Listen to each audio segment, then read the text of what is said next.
Ukraine के हमले के बाद रूस के 7 प्रांत धधक रहे हैं। रूस के ऊर्जा और सैन्य ठिकाने, हथियार गोदाम, हथियार फैक्ट्रियां तब जलने लगी जब यूक्रेन ने रूस में अब तक का सबसे बड़ा हमला कर दिया।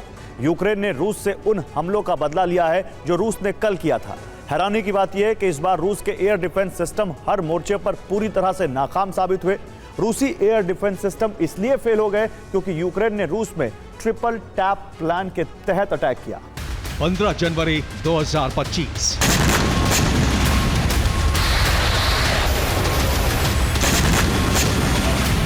रूसी सेना ने यूक्रेन के 20 प्रांतों में बहुत बड़ा हमला किया। 60 मिसाइलें और 100 से ज्यादा ड्रोन दागकर यूक्रेन में विनाश की बड़ी आग भड़का दी।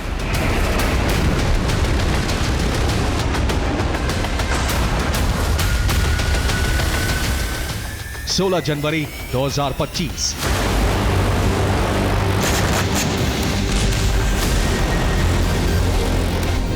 इस तारीख को यूक्रेन ने रूस से प्रतिशोध लिया।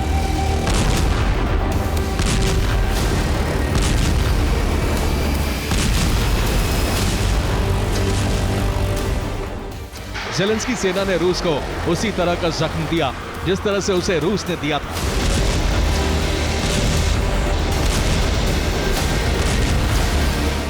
रूस की धरती पर यह यूक्रेन का अब तक का सबसे बड़ा और सबसे विध्वंसक हमला है। इस बार यूक्रेन ने रूस के 7 प्रांतों में ट्रिपल टैप अटैक किया। हमले का ये वो प्रारूप था जिसे रूस के एयर डिफेंस सिस्टम रोक नहीं पाए।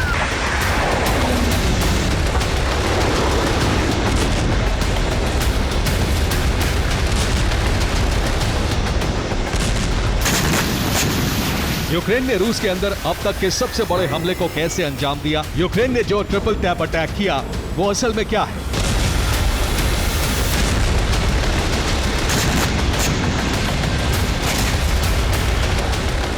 यूक्रेन के हमले के बाद पूरी दुनिया में ट्रिपल टैप अटैक की चर्चा क्यों हो रही है?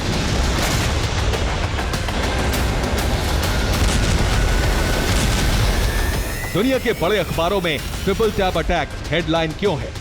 हम आपको इसकी पूरी जानकारी देंगे, लेकिन सबसे पहले उस आग को देखिए जो यूक्रेन के विस्फोट के बाद रूसी शहरों में भड़की है।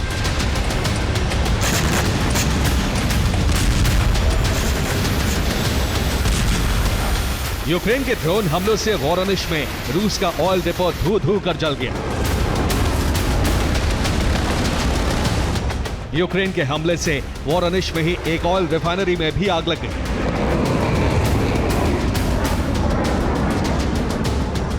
वोल्गोग्राद में यूक्रेन ने रूस की ऑयल रिफाइनरी को जला दिया।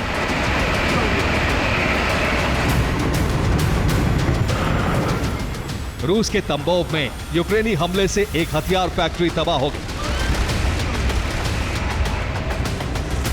सारातोव में भी यूक्रेनी हमले से एनर्जी ठिकाने में भीषण आग लग गई।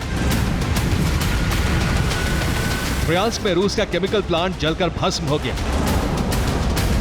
कजान में यूक्रेन ने रूस के हथियार गोदाम को ध्वस्त कर दिया। तुला में यूक्रेन ने 20 से ज्यादा ड्रोन दागे। हमले से कई इमारतें बर्बाद हो गई।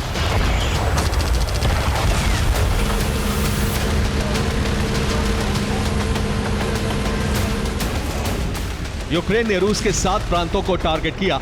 हैरानी की बात यह है कि उसका हर हमला सफल रहा। रूसी एयर डिफेंस हमले को रोक नहीं पाए।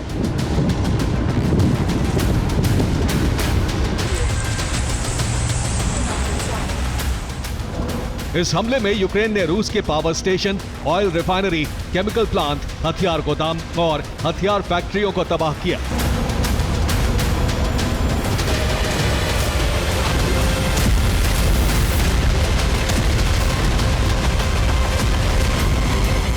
यूक्रेन के इस हमले से रूसी सेना को बहुत बड़ी चोट पहुंची।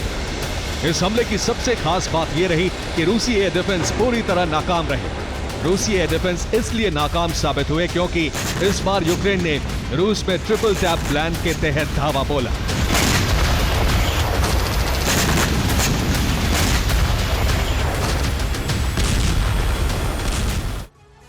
तो यूक्रेन ने रूस को जिस ट्रिपल टैप अटैक के जरिए दहलाया वो क्या है, अब इसे समझिए।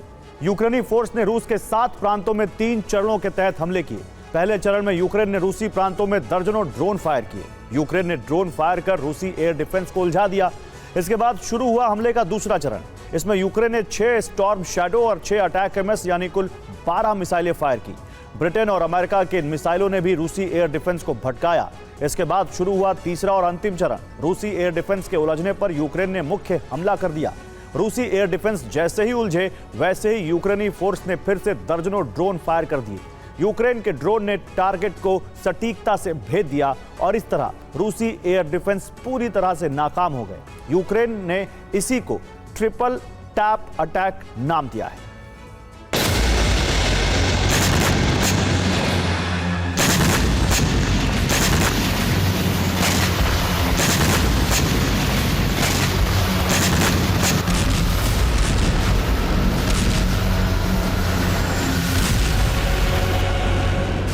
ट्रिपल टैप अटैक का यह प्लान यूक्रेनी जनरल ने नेटो कमांडर्स के साथ मिलकर बनाया, जो रूस के लिए काल साबित हुआ।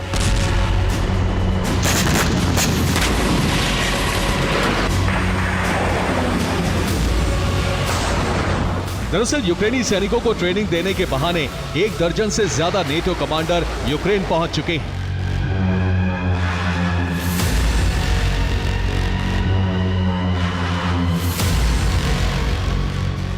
ट्रेनिंग देने की बात तो सिर्फ बहाना है। नेटो कमांडर्स का असली मकसद युद्ध में यूक्रेनी सेना की मदद कर रूस को जख्म देना है।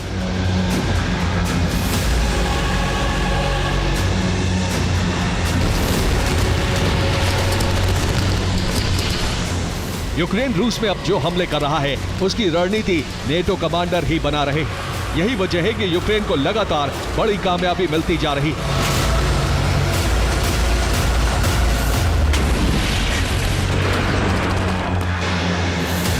यूक्रेन ने रूस के 7 प्रांतों में विनाश की आग लगाई तो पुतिन और उनकी सेना बुरी तरह बौखला गई। रूसी सेना ने भी जबरदस्त पलटवार कर यूक्रेन से बदला लिया।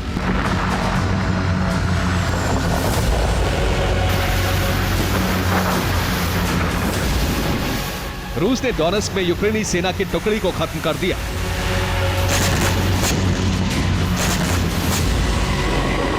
पोक्रोवस्क में रूस ने यूक्रेनी सेना के 3 ठिकानों को समाप्त कर दिया। खेरसोन में रूस ने यूक्रेन के हथियार डिपो को तहस नहस कर दिया।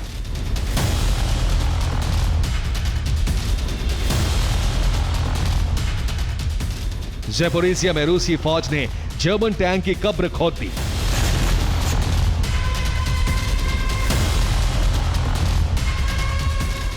क्रीवी रीह में रूस के हमले से यूक्रेन की ऑयल रिफाइनरी में आग लग गई।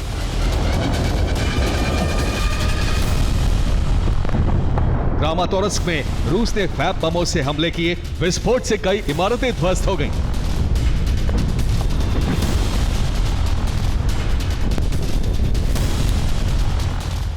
रूस के हमले से कीव समेत यूक्रेन के कई प्रांतों में आपातकाल लग गया है। जान बचाने के लिए लोगों को बम शेल्टर और अंडरग्राउंड ठिकानों में शरण लेनी पड़ रही है। यूक्रेन ने इस बार रूस को जिस तरह से जख्म दिया है उससे माना जा रहा है कि रूसी सेना आधी रात को एक बार फिर से यूक्रेन पर कयामत की बरसात कर सकती है।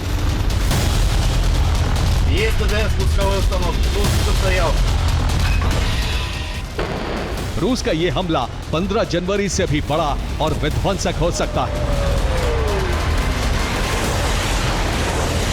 Bureau report, TV9 Bharatvarsh.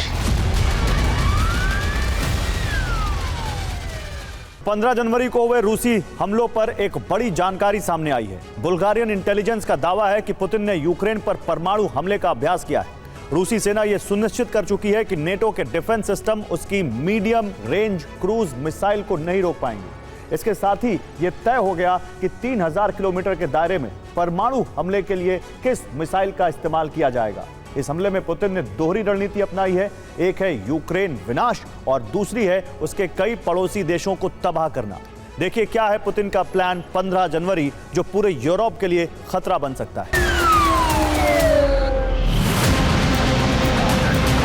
15 जनवरी को जब यूक्रेन के आसमान में रूस के परमाणु बॉम्बर मंडरा रहे थे तो उनके पायलट्स को एक विशेष मिशन के दस्तावेज सौंपे गए थे।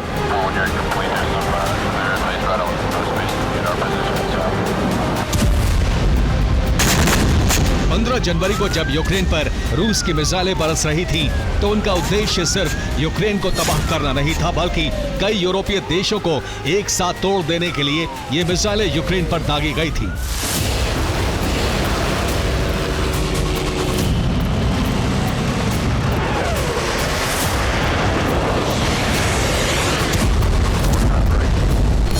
जनवरी को यूक्रेन पर हमलों के बाद पूरे यूरोप में अलर्ट के सायरन गूंजने लगे थे, तो इसके पीछे आशंका थी कि रूस ने एक साथ यूरोप के कई देशों पर हमले शुरू कर दिए हैं।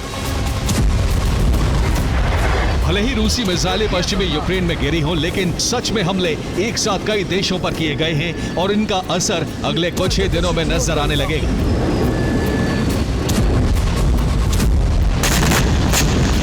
लेकिन उससे पहले बुल्गारियन मिलिट्री इंटेलिजेंस की रिपोर्ट से पूरे यूरोप में डर फैल गया है।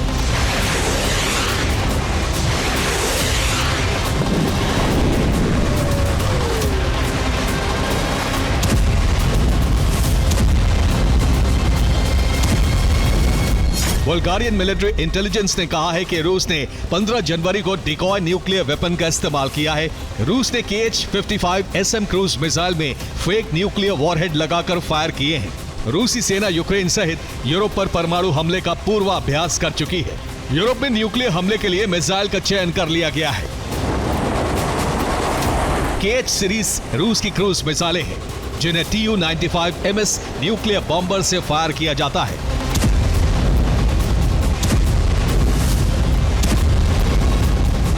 KH-55 SM न्यूक्लियर वॉरहेड ले जाने के लिए डिजाइन की गई है। 15 जनवरी को रूस ने यूक्रेन पर 14 KH-55 SM मिसाइल हमले किए। नेटो के डिफेंस सिस्टम एक भी KH-55 SM मिसाइल को रोक नहीं पाए। इन मिसाइलों में वॉरहेड नहीं होने से तबाही नहीं हुई, लेकिन रूस ने तय कर लिया है कि परमाणु हमला KH-55 SM मिसाइलों से ही किया जाएगा।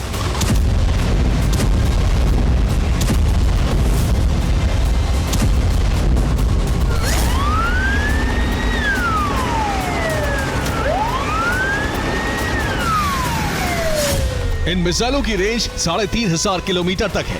इन मिसाइलों की रेंज में यूरोप के करीब करीब सभी देश आ रहे हैं। अगर यूक्रेन के आसमान से रूसी bomber KH-55 SM missile fire करते हैं, तो यूरोप का एक भी देश इनके हमले से बच नहीं सकता है।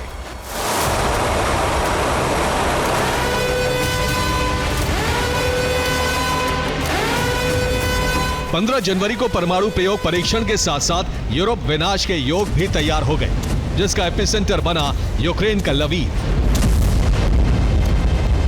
रूस ने 2024 के नवंबर महीने में 17वीं तारीख को लवीव पर आखिरी बार हमला किया था। इस हमले में कोई बहुत बड़ा नुकसान नहीं हुआ था, लेकिन 2025 में 15 जनवरी को किए गए हमले से सिर्फ यूक्रेन ही नहीं बल्कि एक साथ कई देशों को नुकसान पहुंचा है।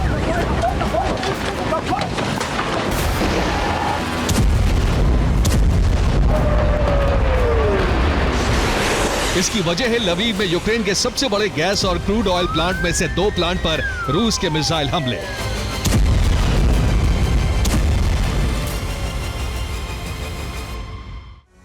तो 15 जनवरी को रूस ने यूक्रेन के पश्चिमी शहर लवीव पर 3 मिसाइल अटैक किए। इनका टारगेट यूक्रेन के द्रोहिबिक और स्ट्रीगैस क्रूड ऑयल प्लांट बने और ये आंशिक तौर पर तबाह हो गए। द्रोहिबिक प्लांट ठप होने से यूक्रेन की द्रोहिबिक ऑयल रिफाइनरी की सप्लाई ठप हो गई। रूस के इन हमलों से यूक्रेन के ऊर्जा निर्यात पर बड़ा असर पड़ा है, क्योंकि गैस पेट्रोलियम का प्रोडक्शन घट गया है। रूस के इन हमलों से यूरोप के कई देशों को ईंधन आपूर्ति पर असर पड़ रहा है। यूक्रेन से फिलहाल Lithuania, Romania, Serbia, Moldova, Poland और अजरबैजान को बड़े पैमाने पर गैस, क्रूड ऑयल और पेट्रोलियम की सप्लाई की जा रही है। रूस की गैस आपूर्ति बंद होने के बाद से ये देश पहले ही महंगे पेट्रोलियम और गैस खरीद रहे हैं। यूक्रेन की आपूर्ति पर असर पड़ने से इनके खजाने पर बोझ बढ़ना तय है और पहले से खतरा झेल रहा इन देशों का इंडस्ट्रियल सेक्टर बिखरने की कगार पर पहुंच सकता है।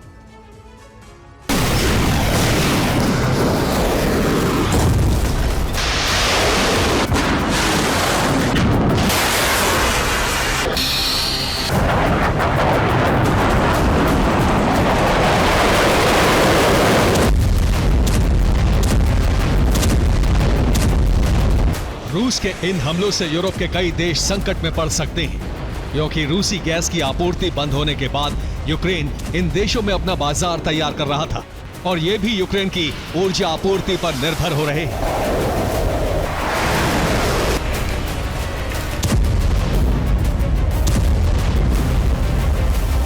The observatory of economic complexity की रिपोर्ट है कि 2025 में यूक्रेन यूरोप के कई देशों में एक बड़ा ऊर्जा बाजार बनाने की ओर बढ़ रहा है।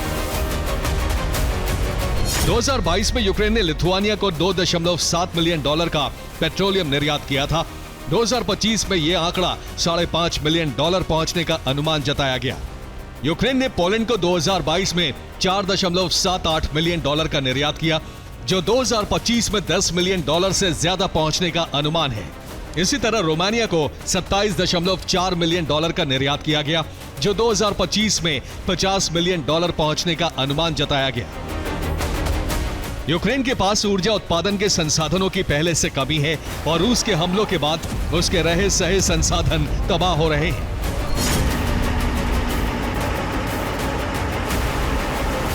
जैसे यूक्रेन ही नहीं बल्कि उसके कई पड़ोसी देश भी तबाह हो सकते हैं। ये रूस की चेतावनी है कि यूक्रेन के मददगारों को वो हर तरह से तबाह करने के लिए तैयार है और भविष्य में अगर ये जंग रूसी शर्तों पर नहीं रुकी तो यूरोप विनाश के योग बन रहे हैं।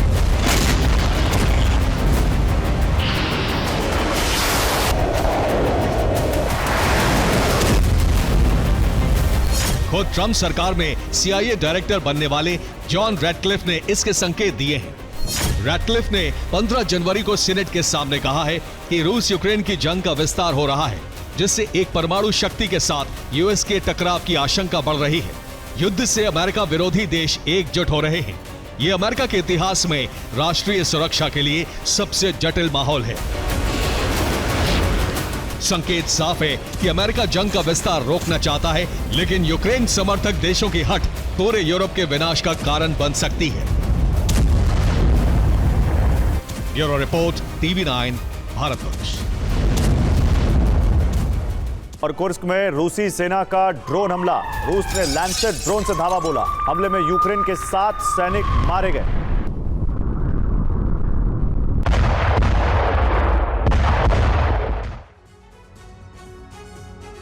तो डोनाल्ड ट्रंप की शपथ में अब 96 घंटे से भी कम का वक्त बचा है। नेटो देशों को ट्रंप के उस फैसले का डर है जो रूस के लिए विजय का आशीर्वाद साबित होगा।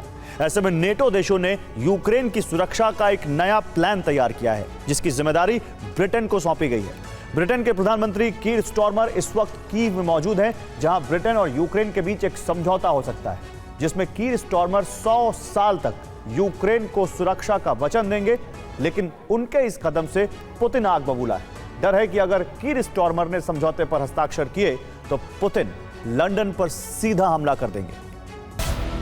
15 जनवरी को ज़ेलेंस्की पोलैंड की राजधानी वॉर्सो में थे, जहां उन्होंने पोलैंड के राष्ट्रपति से मुलाकात की।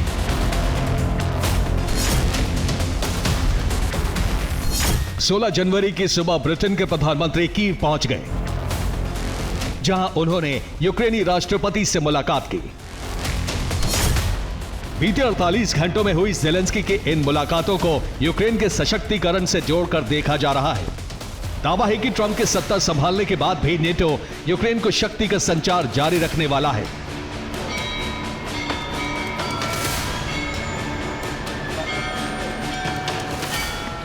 इसी की घोषणा करने और रूपरेखा तय करने ब्रिटेन के प्रधानमंत्री कीर स्टारमर आज सुबह कीव पहुंचे, जिसके कुछ घंटों बाद दोनों माइकेलविस्कर स्क्वायर गए, जंग में मारे गए शहीदों को श्रद्धांजलि दी।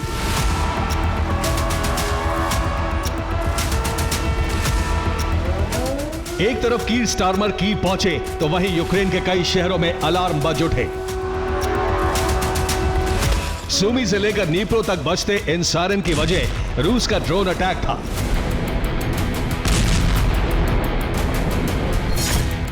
रूस ने यूक्रेन पर 55 ड्रोन से हमला किया। ये हमले नीप्रो, सुमी, खार्किव, चर्स्की और चेरनिहिव पर किए गए। रूस ने यहां मौजूद यूक्रेन के पावर ग्रिड को टारगेट किया।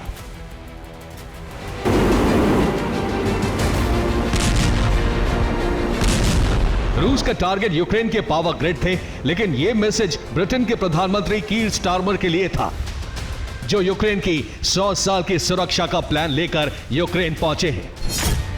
कीर स्टारमर यूक्रेन के साथ 100 साल की साझेदारी पर हस्ताक्षर करने वाले हैं। ये रक्षा, ऊर्जा, व्यापार और विज्ञान से जुड़ा समझौता होगा जो यूक्रेन को 1 सदी तक सुरक्षा की गारंटी देगा। ब्रिटेन यूक्रेन के साथ बाल्टिक सागर, काला सागर और अजोव में रक्षा सहायता पर समझौता करने वाला है। साथ ही दोनों के बीच साझा ड्रोन कार्यक्रम को लेकर समझौता संभव है।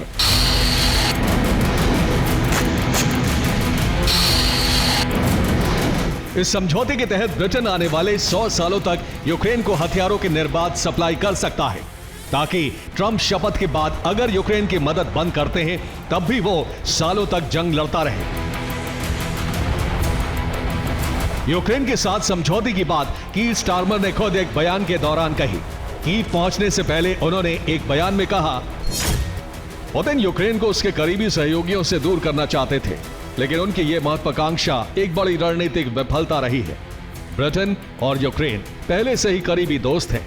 हमारी ये साझेदारी दोस्ती को अगले स्तर पर ले जाएगी।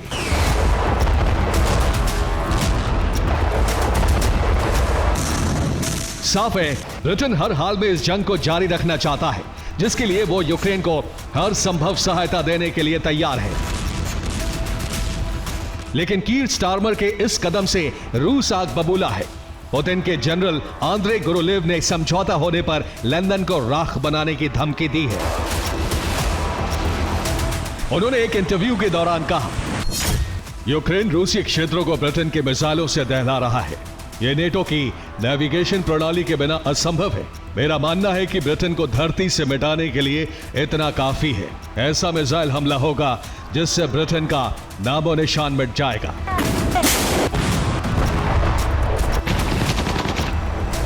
आंद्रे गुरुलेव के इस बयान को पुतिन की वाणी माना जा रहा है। दावा है कि पुतिन समझौते के बाद लंदन पर बड़ा हमला कर सकते हैं।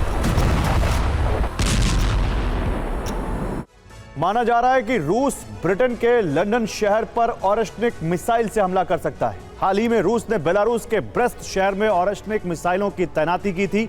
रूस यहां से ब्रिटेन की राजधानी लंदन को टारगेट कर सकता है। ब्रेस्ट से लंदन की दूरी 1850 किलोमीटर है। अगर ब्रेस्ट से रूस ओरेश्निक मिसाइल फायर करता है तो ये लंदन को महज 8 मिनट में तबाह कर देगी।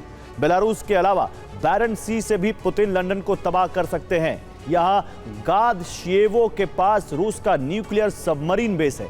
यहां से ब्रिटेन की दूरी महज 2000 किलोमीटर है। दावा है कि पुतिन ने इस बेस पर हमले के लिए तैयार रहने का अलर्ट भेज दिया है। इधर रूस ने बाल्टिक सी में मौजूद उसकी फ्लीट को एक्टिवेट कर दिया है, जो इस वक्त कैलिनिनग्राद के पास मौजूद है।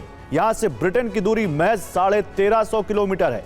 माना जा रहा है कि ब्रिटेन को पुतिन यहां से भी दहला सकते हैं।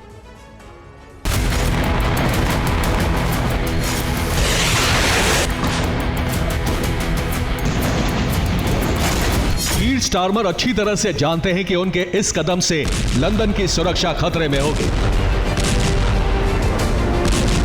लेकिन सवाल है कि इसके बाद भी वो यूक्रेन को सुरक्षा गारंटी क्यों देने वाले हैं।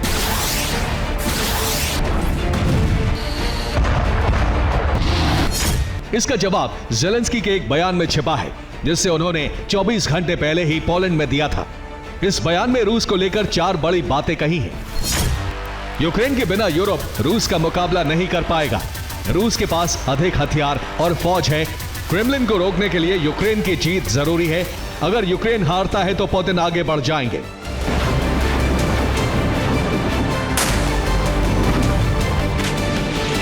दरअसल ज़ेलेंस्की की माने तो नेटो देशों के पास हथियार भले ही हैं, लेकिन वो पुतिन की बड़ी फौज का सामना नहीं कर पाएंगे।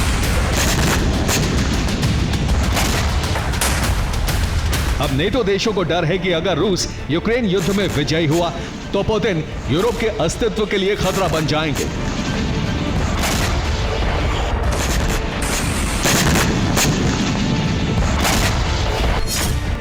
रूस का पहला टारगेट बाल्टिक देश बन सकते हैं, जिसमें लिथुआनिया, लातविया और एस्टोनिया को निशाना बनाया जा सकता है।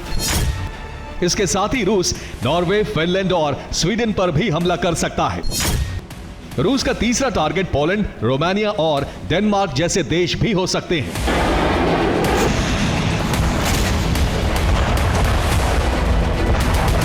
हालांकि ग्राउंड इन्वेजन की बात करें तो पुतिन यूक्रेन विजय के बाद मोल्दोवा में अपनी सेना उतार सकते हैं, जिसका इशारा पुतिन के करीबी निकोलाई पेत्रुशेव 48 घंटे पहले दे चुके हैं। उन्होंने मोल्दोवा को लेकर दो बड़ी बातें कही थी। रूस विरोधी नीति मोल्दोवा के अंत का कारण होगी। मोल्दोवा किसी न किसी देश का हिस्सा बन जाएगा।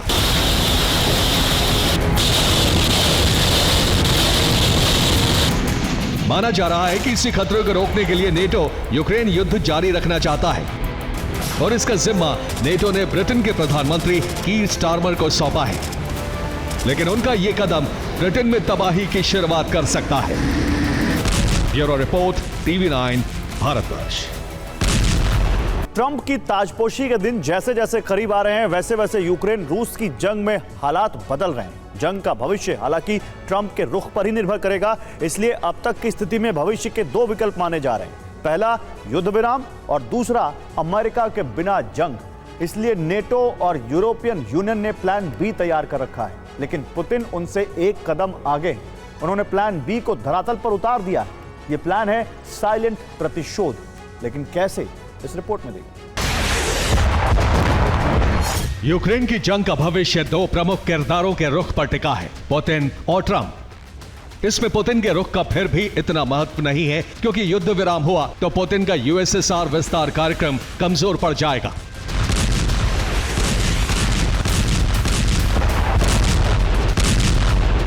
और युद्ध विराम नहीं हुआ तो भी पुतिन को जंग में रहना ही पड़ेगा। लेकिन अमेरिका की भूमिका प्रत्यक्ष नहीं है, इसलिए आने वाले दिनों में जब ट्रंप सत्तासीन होंगे तो इस युद्ध में उनकी भूमिका सबसे ज्यादा महत्वपूर्ण हो जाएगी।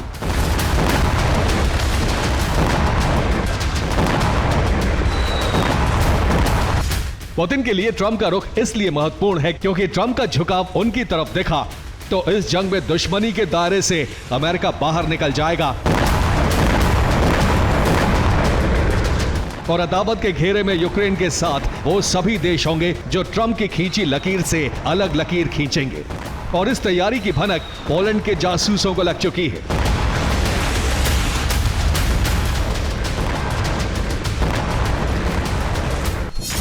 पोलैंड के पास जानकारी स्काई अटैक की तैयारी।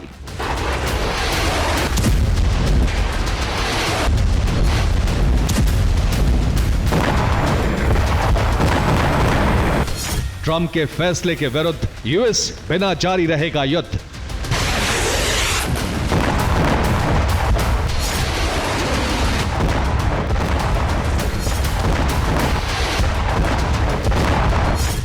ट्रंप के हस्तक्षेप से इस युद्ध के खत्म होने की जो उम्मीद जागी है उस पर पानी फिरता नजर आ रहा है, क्योंकि ट्रंप का रुख ज़ेलेंस्की के पक्ष में नहीं दिख रहा है। इसलिए नेटो और यूरोपियन यूनियन को डर है कि इस युद्ध में अमेरिका का सहयोग मिल पाना अब मुश्किल है।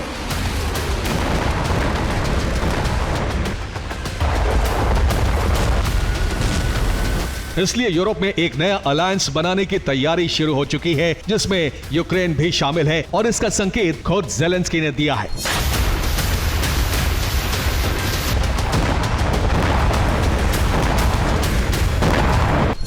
अपने बयान में उन्होंने कहा है कि ट्रंप प्रशासन के साथ युद्ध विराम के लिए वार्ता संभावित है। इसी वार्ता के दौरान वो नेटो और ईयू की सदस्यता पर भी बात करेंगे। सदस्यता का पैमाना नेटो और यूरोपियन यूनियन से सुरक्षा की गारंटी होगा।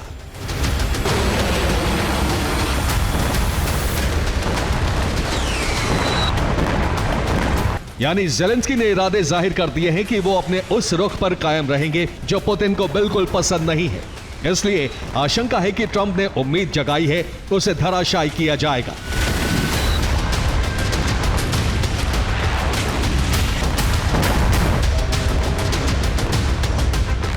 अब मुमकिन है कि इससे ट्रंप नाराज हो और सहयोग रोक दें,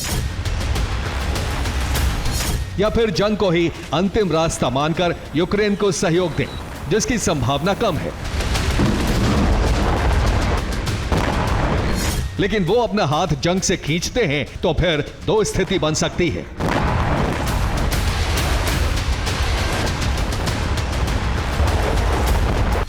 पहली है ट्रंप के युद्ध से हाथ खींचते ही यूरोप भी सहयोग देना बंद कर दे, वहीं दूसरी है बिना यूएस की मदद के ईयू जंग का मोर्चा संभाल ले।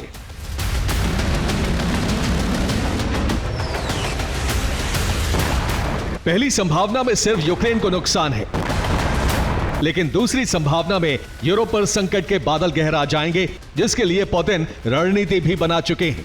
और इसका खुलासा पोलैंड में तैनात नेटो के एजेंट्स ने किया है।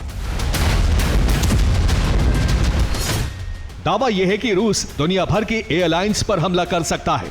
रूस ने एजेंट्स के जरिए स्काई अटैक की साजिश रची है। इस संबंध में यूएस की खुफिया एजेंसियों ने भी चेतावनी दी है। और इसी दावे के बाद नेटो ने रेड अलर्ट जारी कर दिया है।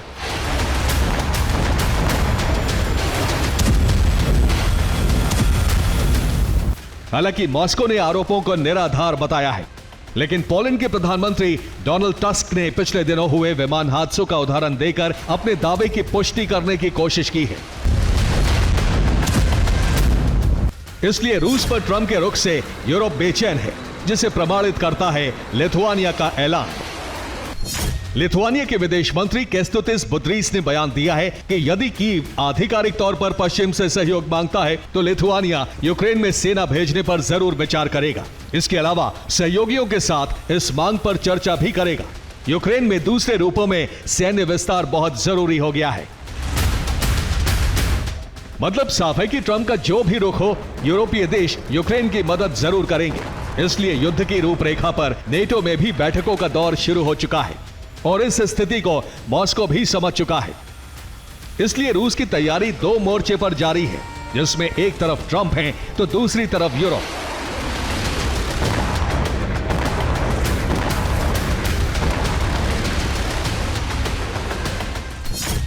इसलिए मॉस्को ने अमेरिकी प्रतिबंधों के जवाब में कुछ भी खारिज नहीं किया। नए प्रतिबंधों के बावजूद बातचीत से इनकार नहीं किया गया। रूस तेल यातायात में लगे 200 जहाजों के प्रतिबंधों पर चुप है और विश्लेषण के बाद ही इस प्रतिबंध पर फैसला लिया जाएगा। लेकिन यूरोप के मोर्चे पर रूस का रुख बदला हुआ है, जिसमें गैस निर्यात रोकने पर ताकत से लड़ने की धमकी है। तो इसके अलावा बहुत कुछ ऐसा भी हुआ है जो यूरोप के खिलाफ गुप्त प्रतिशोध की तरफ इशारा करता है। इनमें पहला है सीबेड केबल और ऑप्टिकल फाइबर केबल काटकर नॉर्डिक और बाल्टिक देशों का संकट बढ़ाना। हालांकि इस संबंध में पुख्ता खुलासा नहीं हुआ है, लेकिन नॉर्थ स्ट्रीम में हाइब्रिड युद्ध के संकेत मिल चुके हैं। नॉर्थ स्ट्रीम में बुनियादी ढांचे पर हाल ही में हमले हुए हैं और ये हमले बारूदी विस्फोट से किए गए हैं, जिसमें संदिग्ध जहाजों की भूमिका मानी जा रही है। जिसके बाद फिनलैंड की खाड़ी में नेटो के 2 जहाज पहुंच गए। ये जहाज नॉर्डिक और बाल्टिक दोनों ही रीजन में केबल की सुरक्षा में लगाए गए हैं।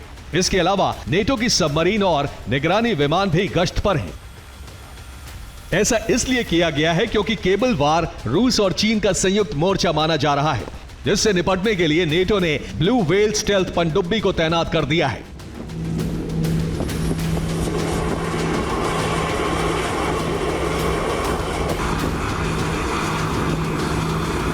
तो वहीं दूसरी तरफ डेनमार्क पर नेटो ने दबाव बढ़ा दिया है।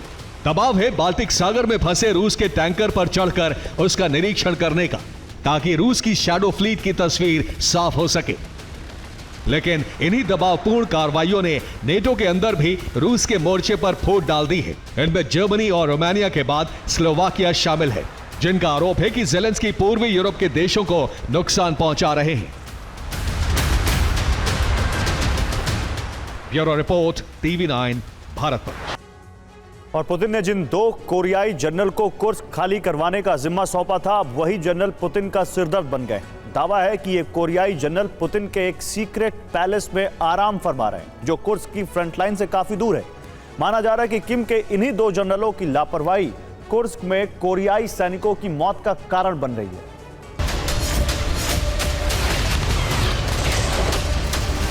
डोनाल्ड ट्रंप की शपथ का दिन बेहद करीब है। ऐसे में कुर्स्क की जंग बेहद विध्वंसक हो चुकी है।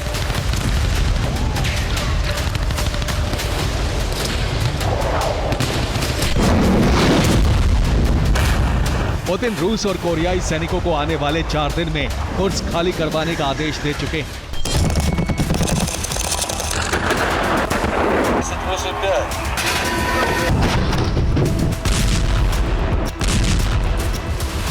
जेलेंस्की ने अपने सैनिकों को किसी भी हाल में कुर्स्क की जमीन नहीं छोड़ने का फरमान जारी किया है।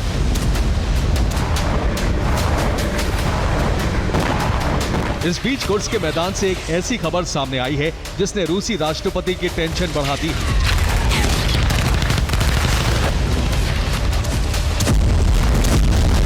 पुतिन की टेंशन की वजह तस्वीर में किम जोंग के साथ मौजूद उनके ये दोनों कमांडर हैं। एक का नाम है किम योंग बोक, वहीं दूसरे कमांडर का नाम री चांग हो बताया जा रहा है। दावा है कि ये दोनों किम के बेहद करीबी और विश्वसनीय हैं, इसलिए इन्हें कुर्स्क की वॉर में कोरियाई सैनिकों के प्रमुख कमांडर के तौर पर भेजा गया था। लेकिन अब यही कमांडर पुतिन के लिए सिरदर्द बन गए।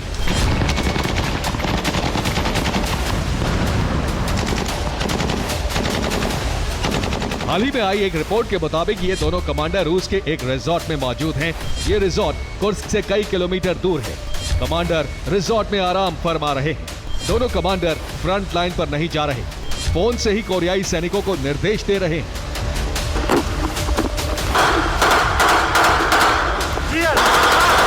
रिपोर्ट के मुताबिक किम योंग बोक के पास थल सेना की कमान है, जबकि री चांग हो को खुफिया विभाग का वरिष्ठ अधिकारी बताया जाता है। यही वजह है कि दोनों को कुर्स्क में फ्रंट लाइन पर जंग का मोर्चा संभालने के लिए भेजा गया था, मगर दोनों रूस में विलासिता का जीवन जी रहे हैं।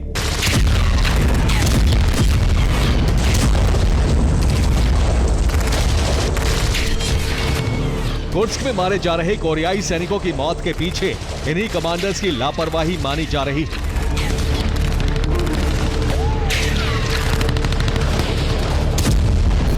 दावा किया जा रहा है कि कोरियाई सैनिक रूसी कमांडर्स की भाषा नहीं समझते, जिसकी वजह से वो जंग में बिना किसी दिशा निर्देश और रणनीति के लड़ रहे हैं और मारे जा रहे हैं।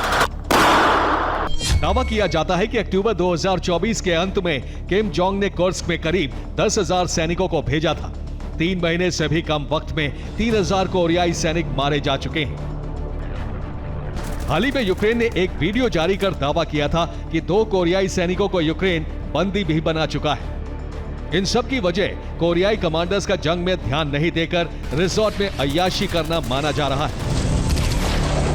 हालांकि इस खुलासे से लेकर अभी तक उत्तर कोरिया से कोई खबर सामने नहीं आई है, लेकिन माना जा रहा है कि किम बहुत जल्द दोनों कमांडर्स को वापस प्योंगयांग बुला सकते हैं।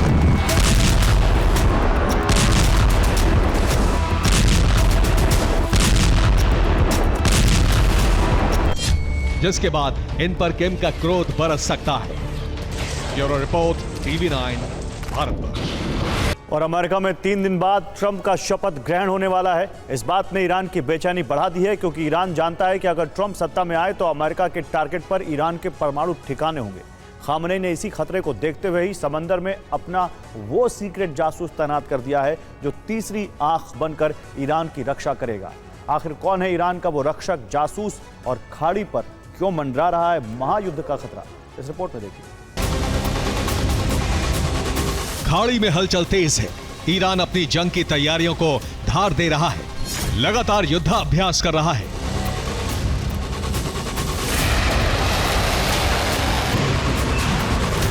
अमेरिका और इजराइल जैसे दुश्मन देशों को अपनी ताकत दिखा रहा है।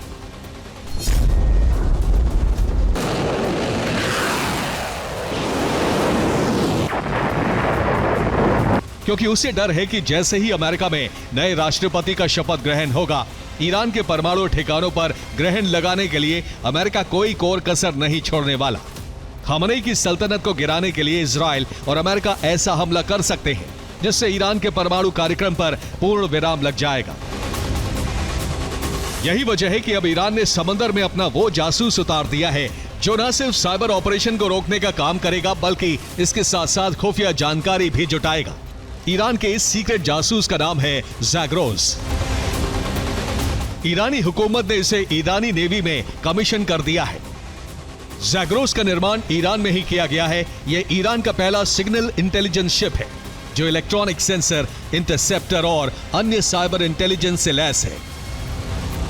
ईरान की तीसरी आंख ज़ैग्रोस के समंदर में उतरने की टाइमिंग को लेकर चर्चाओं का बाजार गर्म है। माना जा रहा है कि ज़ैग्रोस को तब समंदर में उतारा गया है जब ईरान की आर्मी ने परमाणु ठिकानों को बचाने के लिए एक बड़ी एक्सरसाइज की है। यह मिलिट्री एक्सरसाइज मार्च तक चलनी है। इसका मकसद देश के परमाणु ठिकानों नतांज, फोर्दो और खोंदाब की सुरक्षा करना है। दरअसल ईरान को डर है कि ट्रंप के आने के बाद ईरान के परमाणु संयंत्र पर हमले हो सकते हैं, क्योंकि वो ट्रंप ही थे जिनके पहले कार्यकाल के दौरान ईरान और अमेरिका में तनाव बढ़ा था। ट्रंप ने पहले कार्यकाल के दौरान ही ईरान की परमाणु गतिविधियों पर अंकुश लगाने के लिए उस पर कई प्रतिबंध लगाए थे। ट्रंप शासन में अमेरिका ने सुलेमानी की हत्या की थी। ईरान न सिर्फ खुद को तैयार कर रहा है, बल्कि अपने प्रॉक्सी संगठनों को भी सक्रिय कर दिया है।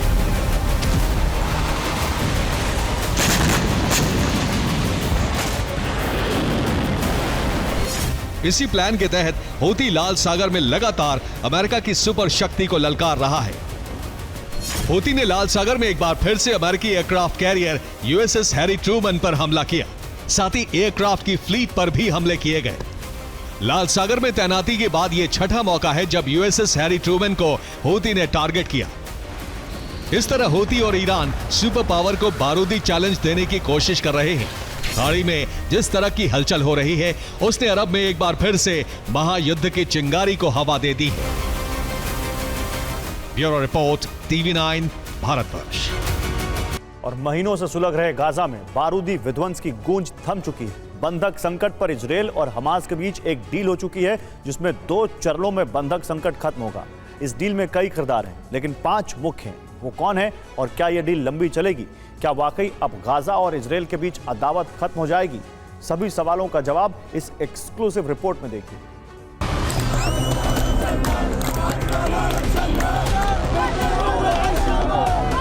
गाजा के ताजा हालात क्या है, इन 3 तस्वीरों से समझा जा सकता है। गाजा में युद्ध विराम के बाद आतिशबाजी करते ये वो लोग हैं जिन पर बारूद बरस रहा था। ट्रकों में भरकर गाजा की तरफ लौटते ये वो लोग हैं जिन्होंने बारूदी तबाही के बाद शरणार्थी कैंपों में शरण ली थी। और अल अक्सा पर लहरा रहा हमास का ये झंडा बता रहा है कि इस युद्ध विराम को हमास की जीत का नाम दिया जा रहा है।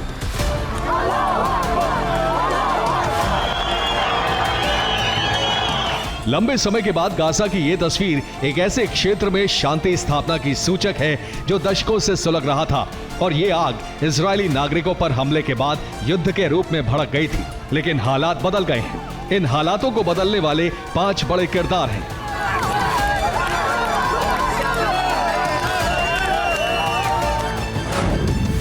इजरायल के प्रधानमंत्री बेंजामिन नेतन्याहू, हमास के नेता खलील अल हया, कतर के प्रधानमंत्री शेख मोहम्मद बिन अब्दुल रहमान बिन जसी अल थानी, अमेरिका के मौजूदा राष्ट्रपति जो बाइडेन और भावी राष्ट्रपति डोनाल्ड ट्रंप।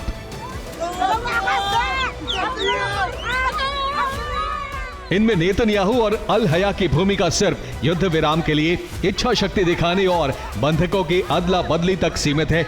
वहीं अल थानी की भूमिका मध्यस्थ की है। लेकिन अमेरिका में इस युद्ध विराम को लेकर श्रेय पाने की होड़ लगी है। लेकिन इस मसले पर ट्रंप के विचार अलग हैं। हालांकि मुद्दा श्रेय का नहीं है, बल्कि उन शर्तों का है जिनके दम पर युद्ध विराम संभव हुआ है।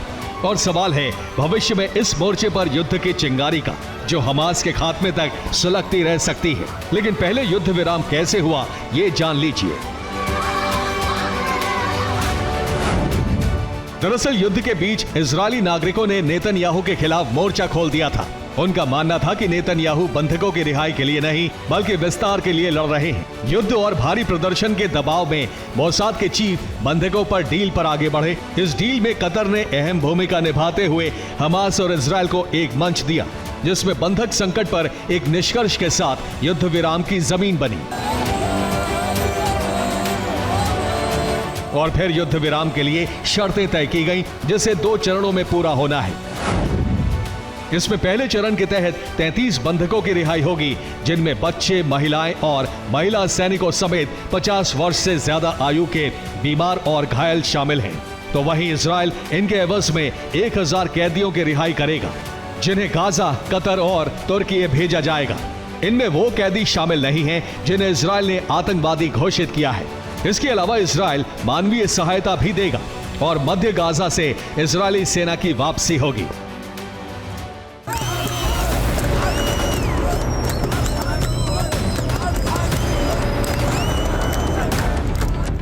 इसके लिए कतर और मिस्र के निगरानी बल 22 दिनों बाद गाजा के निवासियों को उत्तरी पट्टी पर वापस जाने की अनुमति देंगे और इसके लिए पहले कदम के तौर पर इजरायली सेना ने अपनी उपस्थिति भी घटा दी है और फिर 43वें दिन से दूसरा चरण शुरू होगा।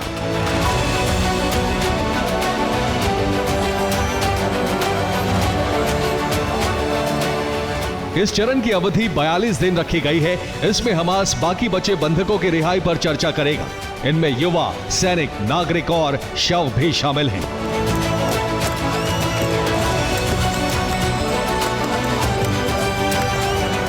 लेकिन प्रश्न यह है कि यह युद्ध विराम कितना लंबा चलेगा, क्योंकि सीज फायर का ऐलान होते ही हमास के लड़ाके सड़क पर उतर आए हैं, जश्न मना रहे हैं, अल-अक्सा पर अपना झंडा फहरा रहे हैं।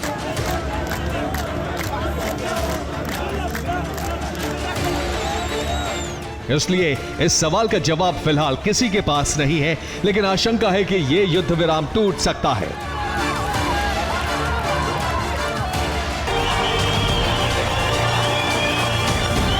यानी एक तरफ युद्ध विराम की रूपरेखा बन गई है तो दूसरी तरफ इजरायल को उकसाने वाले काम और बयान भी जारी होने लगे हैं। इसलिए भविष्य क्या होगा, इस पर प्रश्न चिन्ह लगा है।